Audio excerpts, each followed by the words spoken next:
আবু বকর রাদিয়াল্লাহু তাআলা আনহুর বাড়িতে একজন ভিক্ষুক প্রত্যেক দিন ভিক্ষার জন্য যায়। সাধারণত আমাদের এলাকায় যে ভিক্ষুকগুলো আছে সপ্তাহে একদিন কোনো বাড়িতে যায়, ওই সপ্তাহের মধ্যে আর কিন্তু যায় না। জোরে কোন যায়? হযরতে আবু বকর রাদিয়াল্লাহু তাআলা আনহুর বাড়িতে একজন ভিক্ষুক প্রত্যেক দিন যায়।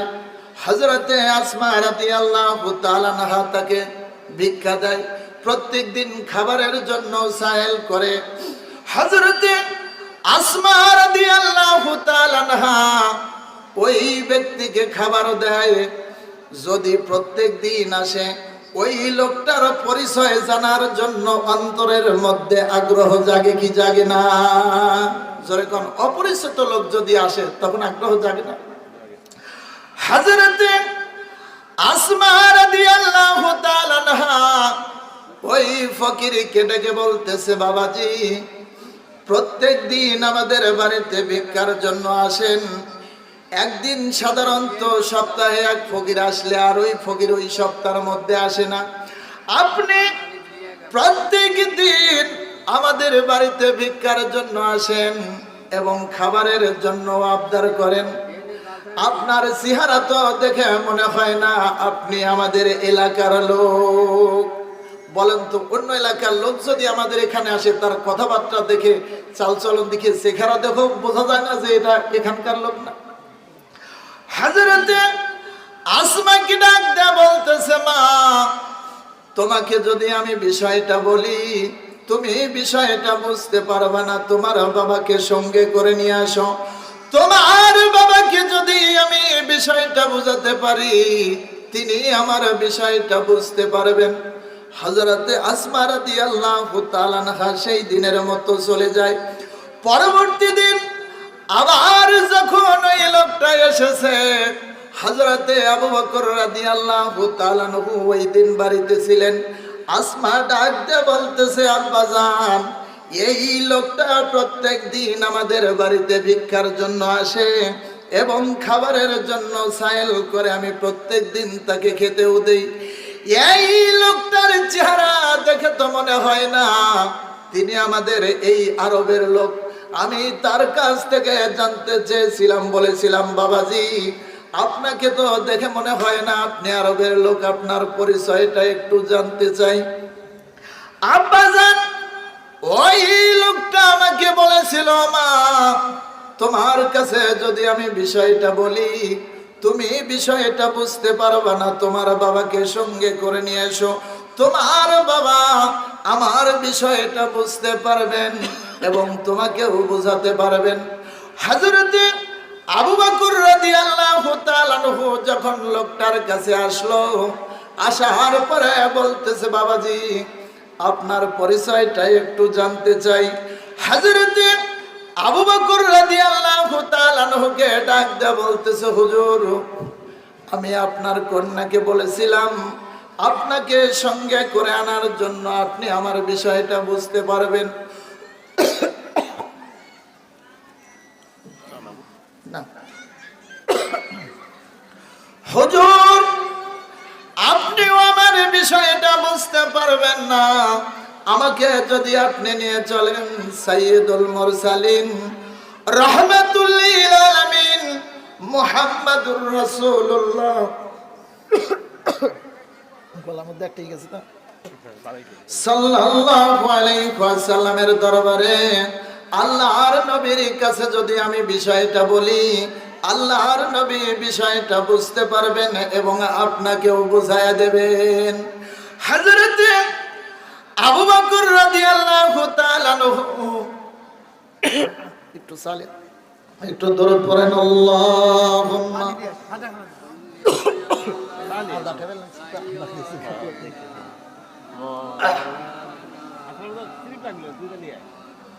وعلى آل سيدنا رسولنا محمد। হুজুর, আপনিও বিষয়টা বুঝতে পারবেন না, আমাকে যদি সাইয়্যিদুল মুরসালিন রাহমাতুল লিল আলামিন মুহাম্মদ সাল্লাল্লাহু আলাইহি ওয়াসাল্লামের দরবারে নিয়ে যান। আল্লাহর নবীর কাছে যদি আমি বিষয়টা বলি, আল্লাহর নবী বিষয়টা বুঝতে পারবেন এবং আপনাদেরও কেউ বুঝায় দিবেন। জয়গণ সুবহানাল্লাহ। হযরতে আবু বকর রাদিয়াল্লাহু তাআলা আনহু আল্লাহর নবীর কাছে নিয়ে যায়। আল্লাহর নবীর কাছে বলতেছে, ইয়া রাসূলুল্লাহ সাল্লাল্লাহু আলাইহি ওয়াসাল্লাম, এই লোকটার চেহারা দেখে তো মনে হয় না ইনি আরবের লোক। আমার মেয়ে আসমা তার পরিচয় জিজ্ঞাসা করেছেন। তিনি বলেছেন, মা তুমি বুঝতে পারবা না, তোমার বাপকে নিয়ে এসো। আমি তার কাছ থেকে পরিচয়টা জানতে চেয়েছি। তিনি বলেছেন, তুমি বুঝতে পারবা না, এই বিষয়টা যদি সাইয়্যিদুল মুরসালিন রাহমাতুল লিল আলামিনের কাছে বলি, তিনি বিষয়টা বুঝতে পারবেন এবং তোমাদেরকেও সুন্দরভাবে বুঝায় দিবেন। জোরে কোন সুবহানাল্লাহ। আল্লাহর হাবিব ওই লোকটাকে বলতেছে, আপনার পরিচয়টা কি আপনি একটু বলেন। লোকটা বলতেছেন, ইয়া রাসূলুল্লাহ ইয়া হাবিবাল্লাহ, আপনি আগে আমাকে অভয় দেন, আপনি আগে আমাকে কথা দেন, আপনি আমাকে মারবেন না, আমার উপর কোনো আঘাত করবেন না, আমার জানের যদি নিরাপত্তা দেন তাহলে আপনার কাছে আমি বিষয়টা বলতে পারবি। আল্লাহর নবী তো তিনি হলেন রাহমাতুল লিল আলামিন, জগৎ সমূহের জন্য আল্লাহ পাক যাকে রহমত স্বরূপ আমাদের মধ্যে পাঠিয়েছেন, তিনি কি ওই লোকটার নিরাপত্তা না দিয়ে পারেন? যেরকম পারেন। আল্লাহর নবী বলতেছেন, তোমাকে অভয় দিলাম, তোমার কোনো ক্ষতি করব না। তখন বলতেছে, ইয়া রাসূলুল্লাহ ইয়া হাবিবাল্লাহ, আমি হলাম ইয়েমেনের লোক, আমি হলাম ইয়েমেনের লোক। ইয়েমেন থেকে, আবিসিনিয়া থেকে আব্রাহা যে কাবা ঘর ধ্বংস করার জন্য এসেছিল, নাজ্জাশীর কাছ থেকে যেই 10টা হাতি নিয়েছিল এবং 12,000 সৈন্য নিয়েছিল কাবা ঘরকে ধ্বংস করার জন্যে, মাহমুদ নামক হাতি ছিল সব চাইতে বড় হাতি। বর্তমান জামানায় দেখবেন বিল্ডিং ভাঙার জন্য এবং কোনো কিছু ভাঙার জন্য ভেগু নিয়ে আসে কিনা, বুলডোজার নিয়ে আসে কিনা। তৎকালীন জামানায় ভেগুর কোনো ব্যবস্থা ছিল না, বড় বড় হাতি ছিল। যদি কোনো শেকল লাগায় হাতির গলায় লাগায় হাঁকানো হয়, হাতি এমন ভাবে টান দিত সেটা ভেঙে চুরমার হয়ে যেত। মাহমুদ নামক যেই হাতিখানা ছিল, ওই হাতির যিনি পরিচালক ছিলেন, আমি হলাম সেই ব্যক্তি, যেই ব্যক্তি ওই হাতির পরিচালক ছিল। জোরে কোন মারহাবা। ইয়া রাসূলুল্লাহ ইয়া হাবিবাল্লাহ, আব্রাহা এবং আরিয়াদ এই দুইজন ছিল আবিসিনিয়ার বাদশার একজন প্রধান সেনাপতি ছিল আরিয়াদ, আর আব্রাহা ছিল দ্বিতীয় সেনাপতি। একটু টাইম দেখেন না। আরিয়াদ প্রধান সেনাপতি এবং আব্রাহা হলো দ্বিতীয় সেনাপতি। ওই আবিসিনিয়ার বাদশা ছিলেন নাজ্জাশী। নাজ্জাশী আরিয়াদকে ডেকে বলতেছে, আরিয়াদ, আমি ইয়েমেন রাজ্যটা দখল করতে চাই, ওই রাজ্যটা আমার, ঠিক আছে, ওই রাজ্যটা আমার অঙ্গরাজ্য বানাতে চাই।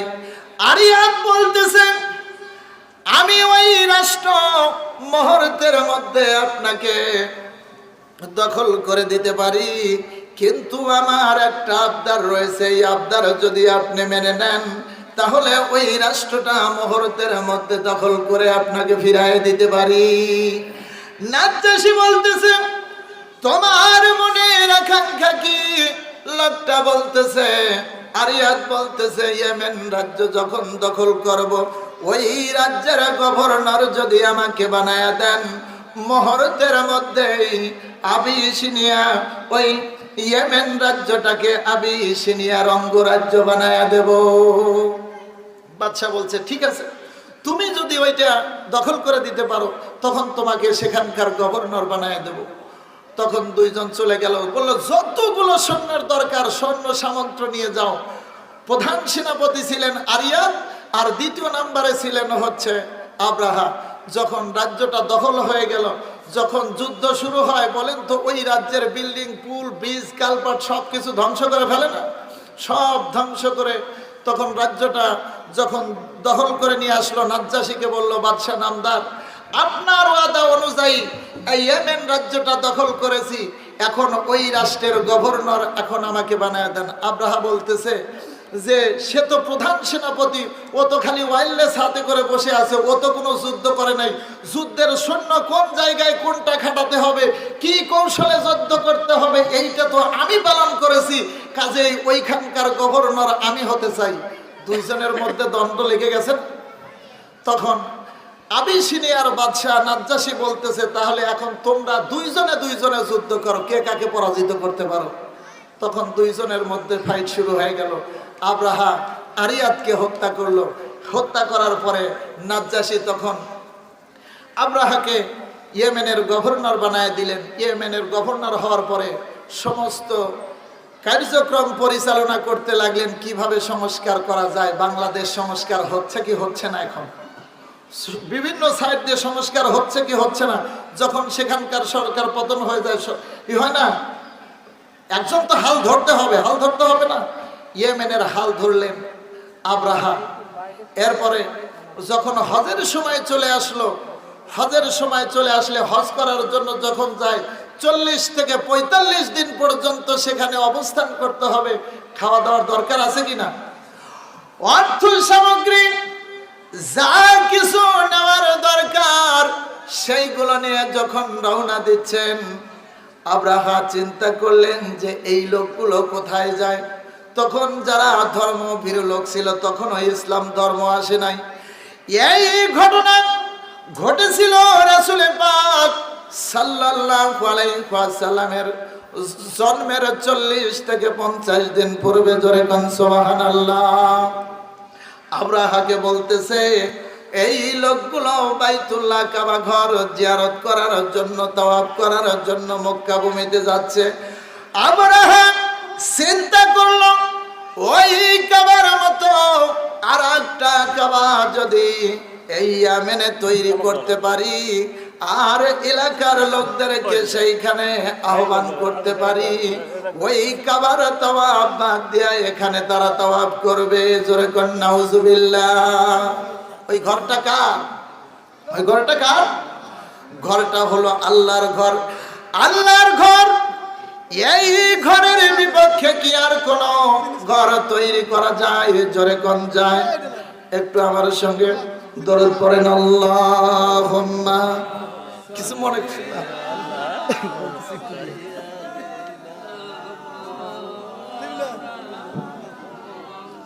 ওয়ালা আলে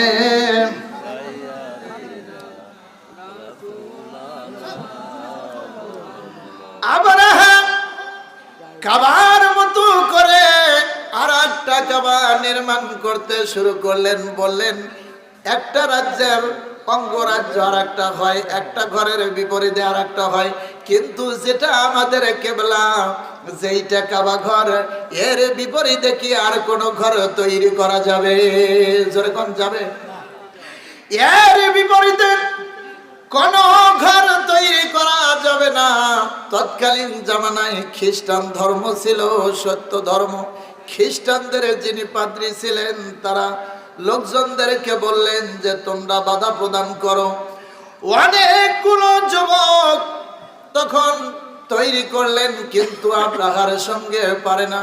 যখন ঘরটা তৈরি হয়ে গেল, ইয়েমেনের আবিসিনিয়ার বাদশা নাজ্জাশীকে বলতেছে, আপনার এসে এই ঘরটা উদ্বোধন করে দিতে হবে। এদিকে মক্কা থেকে লোকজন ব্যবসার উদ্দেশ্যে সেখানে গেছে। 10 জন লোক গেছে। যাওয়ার পরে দেখে সুন্দর করে পরিপাটি করে সাজানো হয়েছে। বলতেছে, এইখানে কি হবে? বলতেছে, তোমরা কোথায় থেকে এসেছো? বলে, মক্কা থেকে এসেছি। বলতেছে, তোমাদের বাড়ি কোথায়? বলে, কাবার পাশেই। বলতেছে, আব্রাহা ওই কাবার বিপক্ষে আর একটা কাবা ঘর তৈরি করেছেন। আগামীকাল আবিসিনিয়ার বাদশা নাজ্জাশী আসবে ওইটাকে উদ্বোধন করার জন্য। এরপরে লোকজনকে আর কাবায় যেতে দেওয়া হবে না, এইখানেই তারা হজ পালন করবে। জোরে কন্যা নাউজুবিল্লাহ। ইসলামের বিপক্ষে যদি কেউ কোনো কথা বলে, আমরা মুসলমানের সন্তান, বলেন তো জীবন থাকতে কি আমরা ছেড়ে দিতে পারি?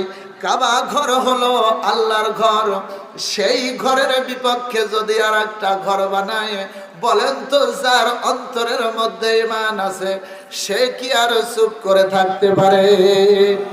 যখন ওই দর্শন ব্যবসায়ী যখন সেই ঘরের কাছে যায়, যারা পাহারাদার ছিল বলতেছে আমরা একটু এই ঘরের মধ্যে প্রবেশ করতে চাই, বলতেছে না, তোমাদেরকে এইখানে ঢোকার মতো কোনো পারমিশন নাই। ওই পাহারাদারকে বেঁধে রেখে তারা ঘরের মধ্যে প্রবেশ করে এবং পায়খানা পেশাব করে ঘরটাকে নোংরা করে দেয়। আর এই খবর যদি বাদশাহ আব্রাহার কাছে পৌঁছে যায়, বলেন তো তার মস্তিষ্ক ঠিক থাকবে নাকি রাগান্বিত হয়ে যাবে? রাগান্বিত হবে না। বাদশার কান পর্যন্ত পৌঁছানোর পরে বাদশাহ আব্রাহা, গভর্নর আব্রাহা এত রাগান্বিত হয়ে গেল, বলতেছে যেই কাবার পাশে থেকে লোকেরা এসেছিল ওই কাবা যতক্ষণ পর্যন্ত ভাঙতে না পারি এতক্ষণ পর্যন্ত আমি কখনোই স্বস্তির পাব না। জোরে কর নাউজুবিল্লাহ। নাজ্জাশীর কাছে অভিযোগ করলো এবং তার কাছ থেকে সৈন্য চাইলো। নাজ্জাশী বলল, তোমার যতগুলো সৈন্যের দরকার তুমি সৈন্য নিয়ে যাও। 10টা হাতি দেওয়া হয়েছিল, তার মধ্যে বড় যেইটা ছিল ওইটার নাম ছিল মাহমুদ। আর যেই বৃদ্ধের কথা আগে আলোচনা করলাম ওই লোকই ছিলেন সেই হাতির পরিচালক। আব্রাহা যখন 12,000 সৈন্য নিয়ে আর সেই 10টা হাতি নিয়ে রওনা দিচ্ছে, তৎকালীন সত্য ধর্ম ছিল খ্রিস্টান ধর্ম। পাদ্রী বলল, তাড়াতাড়ি তোমরা এদেরকে বাধা প্রদান করো।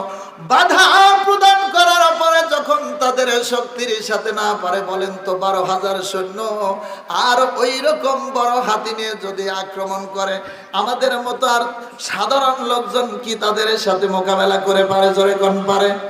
বলল, আমরা এই রাস্তার উপর শুয়ে পড়লাম, যদি হয় আমাদের লাশের উপর দিয়ে যাও।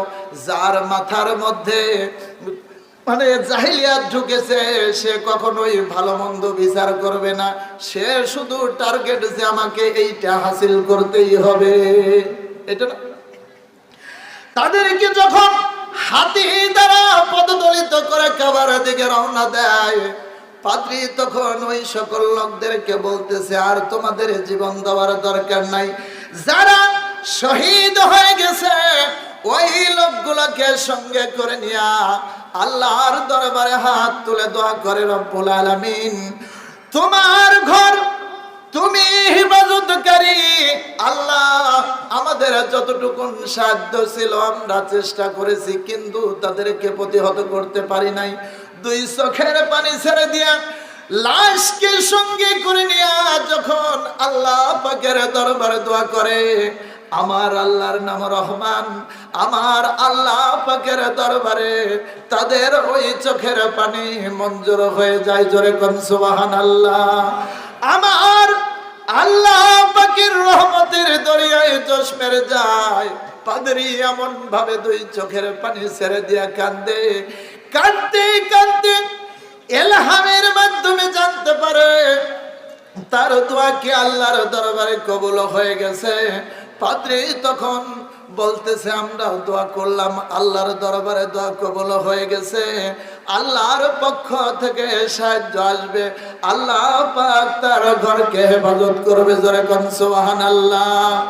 পাদ্রীদের মধ্যেও আর একজন পাদ্রী বলতেছে, দোয়া তো আল্লাহর দরবারে কবুল হয়ে গেল, নিশ্চয়ই ওই লোকগুলোর প্রতি আল্লাহর গজব আসবে।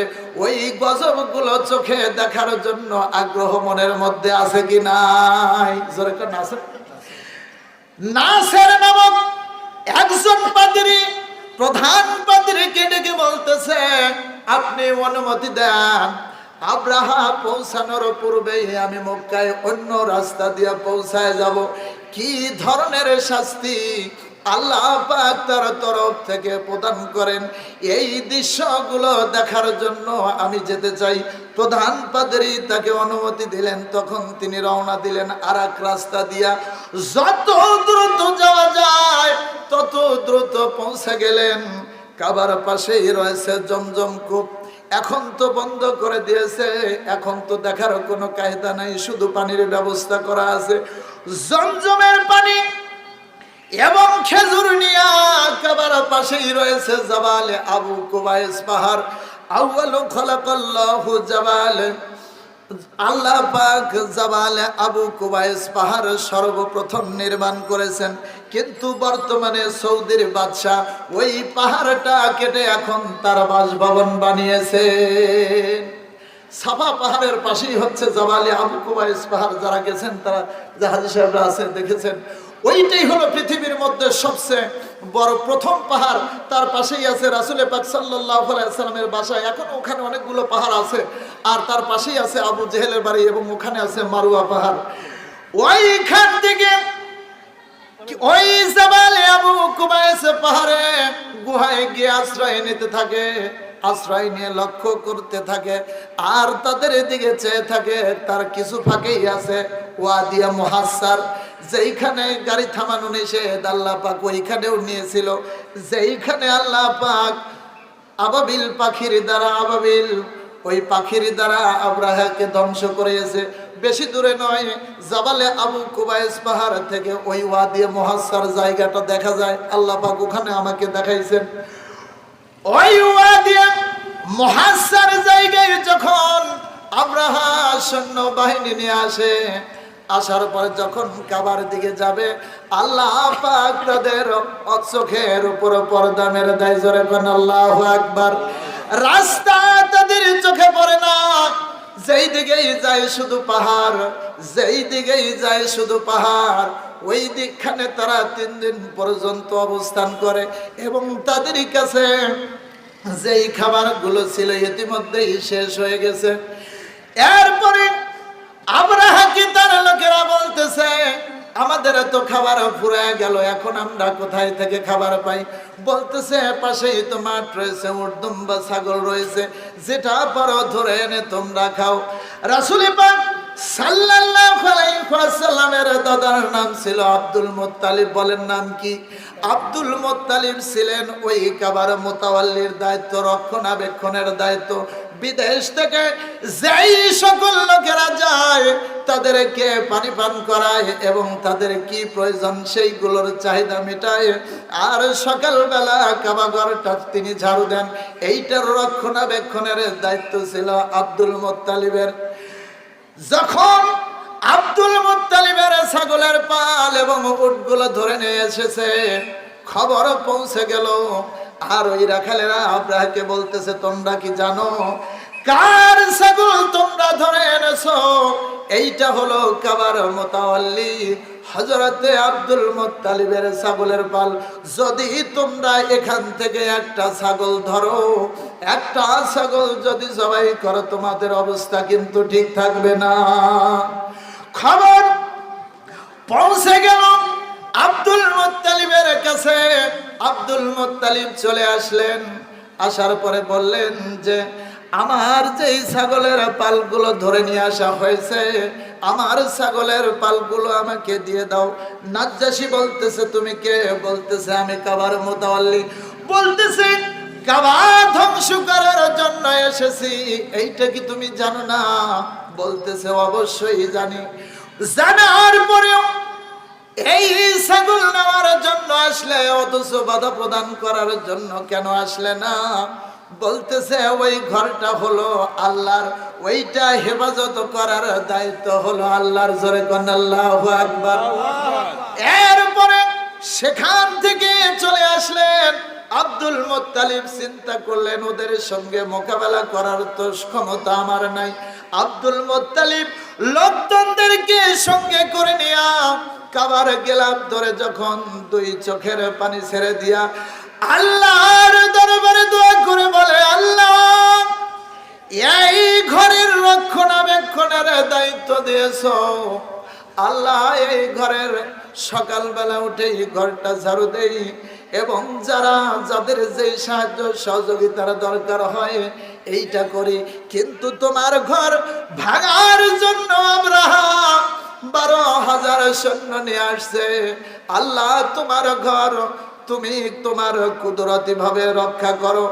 দুই চোখের পানি ছেড়ে দিয়া যখন আব্দুল মুত্তালিব কান্দে, এমন ভাবে কান্দে কান্দা আল্লাহর দরবারে মঞ্জুর হয়ে যায়। জোরে কোন সুবহানাল্লাহ। আব্দুল মুত্তালিব ওদের উপরে কি ধরনের গজব আসে, এই গজবটা দেখার জন্য তিনিও কিছু খাবার নিয়ে গোপনে ওই জাবালে আবু কুবাইস পাহাড়ের গুহায় চলে যায়। যাওয়ার পরে যেই গুহার মধ্যে মাথাটা ঢুকাইছে, অমনি আধার ছিল, অমনি আর একজনের মাথার সঙ্গে যখন গুতা লাগে বলে, তুমি কে? বলতেছে, যখন মাথা ঢুকাবা তখন কি তুমি চিন্তা করবে না?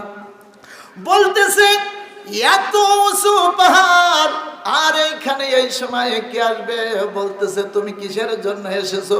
বলতেছে, দোয়া করে আসলাম, আব্রাহা কাবা ধ্বংস করার জন্য আসছে, কাবার গিলাফ ধরে কেঁদেছি, আল্লাহর দরবারে দোয়া কবুল হয়েছে। আল্লাহ পাক ওদের উপর কি গজব নাজিল করে, সেই গজব দেখার জন্য তো আমি এখানে এসেছি। বলতেছে, তোমার পূর্বেই যখন আব্রাহা রওনা দেয়, সেখান থেকে যে আমরা দোয়া করেছি, আমাদের দোয়াও কবুল হয়েছে। ওদের উপরে কি গজব আল্লাহ পাক পাঠায় দেন, সেইটা দেখার জন্য আজকে 4 দিন আগেই এই জাবালে আবু কুবাইস পাহাড়ে উঠেছি। জোরে কোন আল্লাহু আকবার। আব্দুল মুত্তালিব বলতেছে, কি দৃশ্য এই 4 দিনের মধ্যে লক্ষ্য করলে? বলতেছে, আমি দেখতে পেলাম মাঝে মাঝে সাগরের দিক থেকে ঝাঁকে ঝাঁকে পাখি আসতেছে।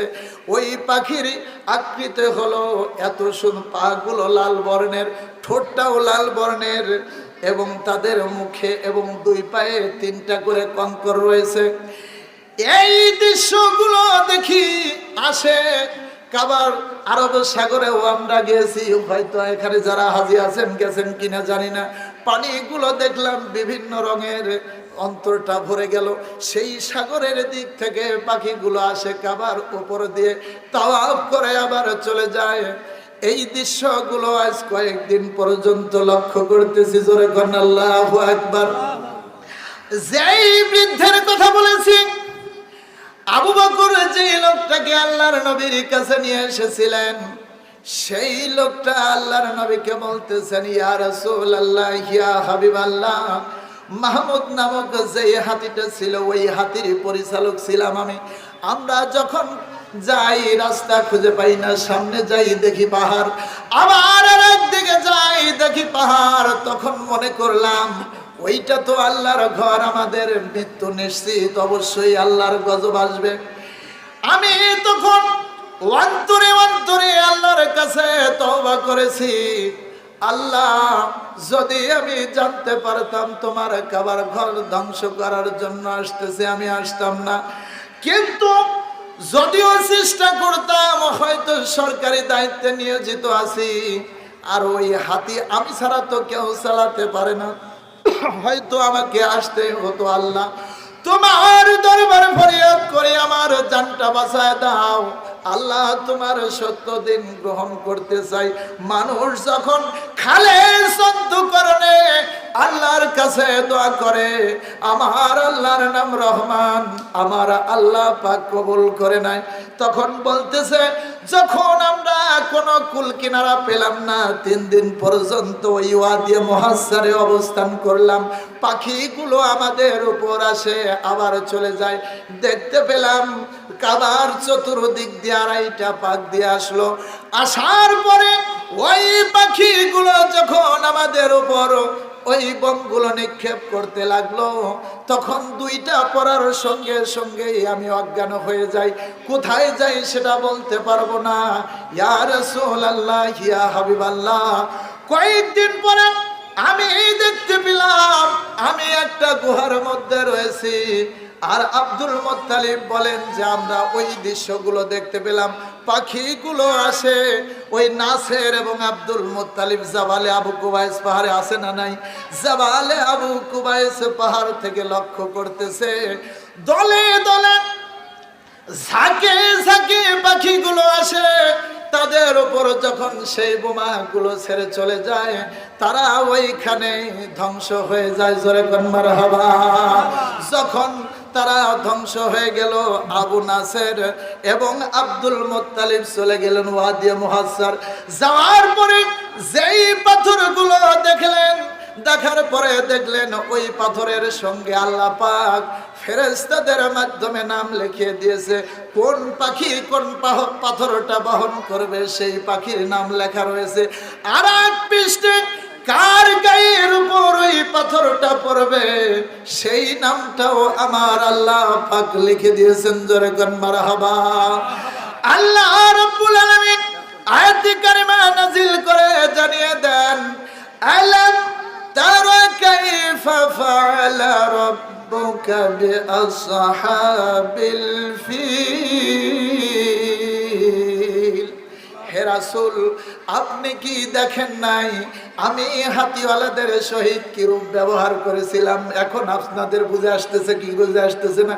হে রাসূল, আপনি কি দেখেন নাই রাসূল পাক সাল্লাল্লাহু আলাইহি ওয়াসাল্লামের জন্মের 40 থেকে 50 দিন পূর্বে এই ঘটনা ঘটেছিল। আর যেই লোকটা আবু বকরের সঙ্গে রাসূল পাক সাল্লাল্লাহু আলাইহি ওয়াসাল্লামের কাছে গেছে, ওই লোকটা আল্লাহর নবীকে বলতেছেন, ইয়া রাসূলুল্লাহ, ইয়া হাবিবাল্লাহ, আমার বয়স 100 বছরের চাইতেও বেশি। আপনি যখন আপনার মায়ের গর্ভের মধ্যে 8 মাস বয়স ছিলেন, যদি 40 থেকে 50 দিন আগে হয়ে থাকে তখন বলেন তো মায়ের গর্ভের মধ্যে 8 মাস ছিল কিনা? আপনি যখন 8 মাস আপনার মাতার গর্ভের মধ্যে, ওই সময় আমি এই দেশে এসেছিলাম। বলতেছে আল্লাহ পাক তো 2 দিন পূর্বেই আমাকে একটা সূরা নাজিল করে জানায় দিলেন সেই ঘটনা। আলাম তারা কাইফা ফাআলা রাব্বুকা বিআসহাবিল ফিল। তোমরা কি দেখো নাই? হে রাসূল, আপনি কি দেখেন নাই আমি হাতিওয়ালাদের সহিত কি ব্যবহার করেছিলাম? আলাম ইয়াজআল কাইদাহুম ফি তাদলিল। আমি কি তাদের সমস্ত চক্রান্তকে ব্যর্থতায় পরিপূর্ণ করে দেই নাই? ওয়া আরসালা আলাইহিম তায়রান আবাবিল। আচ্ছা, আযাবটা হয়ে যাক, ফিনিশিং ইনশাআল্লাহ দিতে। আল্লাহু আকবার। আল্লাহ সাইয়্যিদিনা মাওলানা মুহাম্মদ ওয়া আলা আলি সাইয়্যিদিনা রাসূলানা মুহাম্মদ। আল্লাহ পাক হাবিবকে জানায় বলতেছেন, আপনি কি দেখেন নাই ওই ঘটনার লোককে আল্লাহর হাবিব দেখেছে না দেখে নাই? ওয়া আরসালা আলাইহিম তায়রান আবাবিল। তাদের উপরে আমি আল্লাহ পাক পাখি অবতীর্ণ করেছি। তারমিহিম বিহিজারাতিম মিন সিজিল। আর আল্লাহ পাক যেই পাথরটা ওই আবাবিল পাখিটা এই আব্রাহার বাহিনীর উপর যে ফেললেন, ওই যে পাথরটা ছিল আল্লাহ পাক তার ফেরেশতাদের দিয়া কুদরতি মাটি সংগ্রহ করে কুদরতি আগুন দিয়া পোড়ায়া যার গায়ের উপর ফেলবে তার নামগুলো আমার আল্লাহ পাক লিখিয়ে দিয়েছেন। জোরে কোন সুবহানাল্লাহ। এবং তাদের অবস্থা এমন করা হয়েছিল, ভক্ষিত ভুসির নাই। গবাদি পশু খাওয়ার পরে গোড়ার মধ্যে দেখবেন যে ভুসির মতো থাকে কি থাকে না, ওই লোকগুলোর এমন অবস্থা হয়েছিল। ওই লোকটার একখান পা ছিল না এবং একটা হাত ছিল না। আল্লাহ পাক তার হাবিবের উপর যে আয়াত নাজিল করলেন, আলাম তারা কাইফা ফাআলা রাব্বুকা বিআসহাবিল ফিল। হে রাসূল, আপনি কি দেখেন নাই আল্লাহ পাক বাস্তবে তার রাসূলকে দেখায় দিয়েছেন কি দেখান দেন নাই? এবং তারা যে কৌশল করেছিল সেই কৌশলটাও আল্লাহ পাক ব্যর্থতায় পরিণত করে দিলেন। যেই কাবা ঘর ধ্বংস করার জন্য আব্রাহা এসেছিল, যেই কৌশল করেছিল সে কি পেরেছে? সে কিন্তু পারে নাই। আমরা যেই কাবার দিকে নিয়াতের মধ্যে বলি কি বলি না, কাবাতে শরীফতি আল্লাহু আকবার। আমরা যে ইবাদতের জন্য নির্দিষ্ট ঘর আছে, এখান থেকে ওই কাবার দিকে কিন্তু আমরা বলি কাবাতে শরীফতি আল্লাহু আকবার।